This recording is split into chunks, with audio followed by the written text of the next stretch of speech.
America के राष्ट्रपति Donald Trump Iran पर जो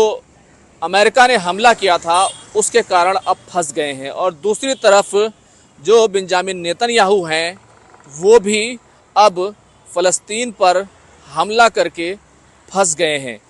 ये क्या है पूरी खबर हम आपको बताएंगे। मैं हूं खुर्रम शहजाद और आप देख रहे हैं न्यूज़ 18 का डिजिटल प्लेटफॉर्म। दरअसल अमेरिका ने इजराइल के हमलों में शामिल होते हुए 22 जून को ईरान पर हमला किया था और अब ईरान ने ये शर्त रखी है कि अगर अमेरिका ईरान से बातचीत कर न्यूक्लियर डील करना चाहता है, न्यूक्लियर मामले पर अगर बातचीत करना चाहता है तो अमेरिका को गारंटी देनी होगी कि ईरान पर हमला नहीं होगा। आपको मालूम है कि जिस तरीके से 12 जून को सीधे तौर पर IAEA की एक रिपोर्ट आती है जिसमें ये कहा जाता है कि ईरान जो है वो न्यूक्लियर हथियार बनाने के बहुत करीब पहुंच गया है और सीधे तौर पर जो उसका यूरेनियम का एनरिचमेंट है वो 60% तक पहुंच गया है। 99% तक उसको पहुंचने में बहुत ज़्यादा वक्त नहीं लगेगा, जिसके बाद अगले ही दिन 13 जून को सीधे तौर पर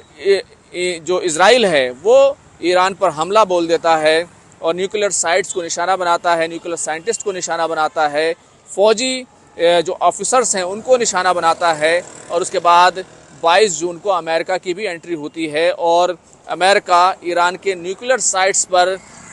बनकर बस्टर बम गिराता है और उसको नेस्तो नाबूद कर देता है।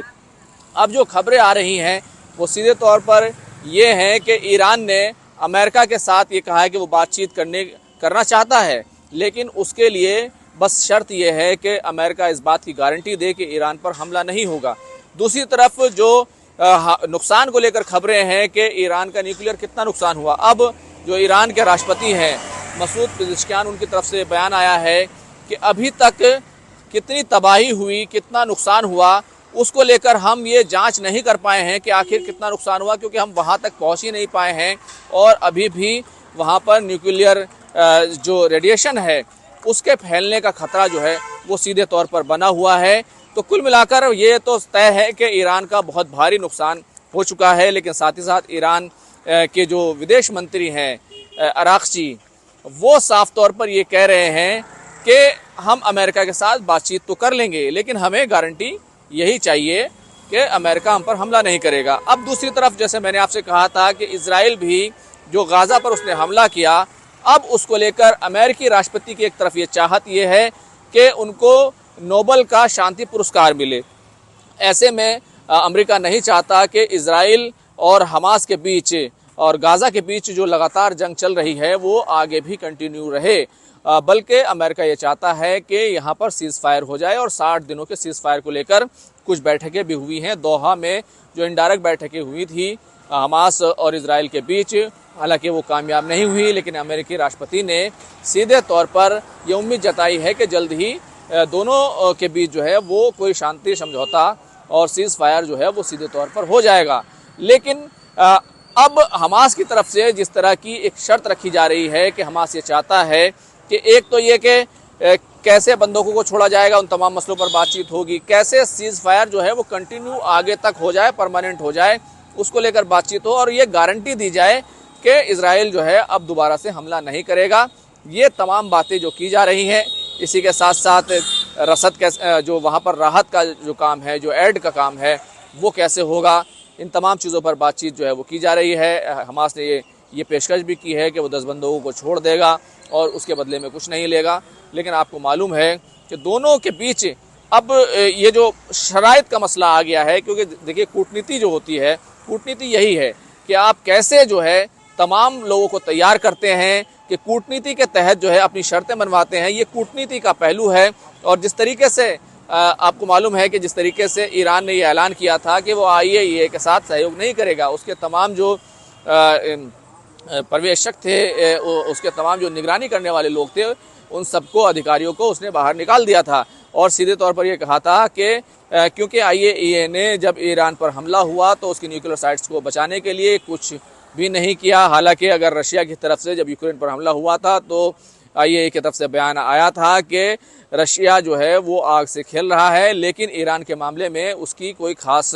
जो है प्रतिक्रिया नहीं आई और एक आम सी बात जो है ये कहता रहा। बल्कि सीधे तौर पर ईरान ये कह रहा है कि जो इस पूरी जंग का मुजरिम है वो IAEA है, क्योंकि उसने इस तरह का भ्रम फैलाने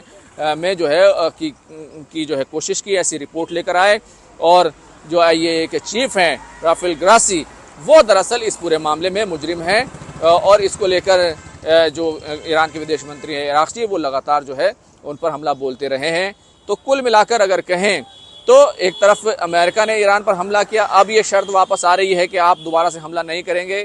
तब इस शर्त पर बातचीत आगे बढ़ेगी। जाहिर सी बात है अमेरिका के राष्ट्रपति को नोबेल पुरस्कार भी चाहिए, तो ऐसे में कोई नई जंग छेड़ने का जो इशू नहीं है, क्योंकि कई मरतबा जो उनके ट्वीट्स आए हैं उसमें जो है दर्जनों बार जो है नोबेल पुरस्कार का जिक्र किया गया है। और साथ ही साथ इजराइल को अमेरिका ने जो मजबूर किया है कि वो हमास पर हमले, गाज़ा पर हमले जो है बंद करे, लेकिन अभी भी जो है हमले जारी हैं और दोनों में बातचीत जो है कराने की जो है अमेरिका ने कोशिश की है।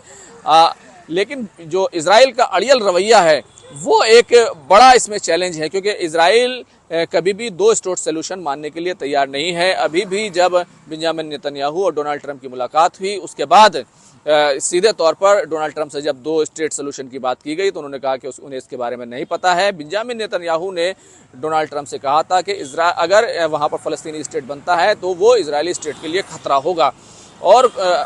जो फ़लस्तीनी हैं वो आगे बढ़ें, अपना जो प्रशासन है वो चलाएं, इस पर उनको कोई आपत्ति नहीं है। लेकिन इजराइल को इस पूरे मामले में किसी तरह का कोई चैलेंज, कोई सिक्योरिटी का कंसर्न, कोई खतरा वो नहीं होना चाहिए। ये तमाम बातें बेंजामिन नेतन्याहू की तरफ से निकलकर सामने आई हैं। लेकिन साथ ही साथ एक बड़ी बात जो निकलकर सामने आई, जो बेंजामिन नेतन्याहू ने कही कि डोनाल्ड ट्रंप के पास गाज़ा को लेकर एक बहुत ही सॉलिड प्लान है और वो सॉलिड प्लान ये है कि राइट टू चॉइस जो है वो गाज़ा के लोगों को मिलना चाहिए। यानी कि अगर गाज़ा के लोग अपने इलाके में, अपनी बस्ती में रहना चाहते हैं तो वहाँ पर रहें, लेकिन जाहिर से रहें, लेकिन अगर वो चाहते हैं कि वहाँ से वो कहीं जाना चाहते हैं तो उनको वो चॉइस जो है सीधे तौर पर मिलनी चाहिए। तो ये पूरा प्लान है और इसकी बाज़गश जो है पहले भी सुनाई देती रही है, जब अमेरिकी प्रेसिडेंट डोनाल्ड ट्रंप ने कहा था कि गाज़ा को पूरी तरीके से खाली करा लिया जाएगा और आसपास के देशों में फ़लस्तीनियों को भेज दिया जाएगा। वो इस योजना पर काम कर रहे हैं। तो अभी भी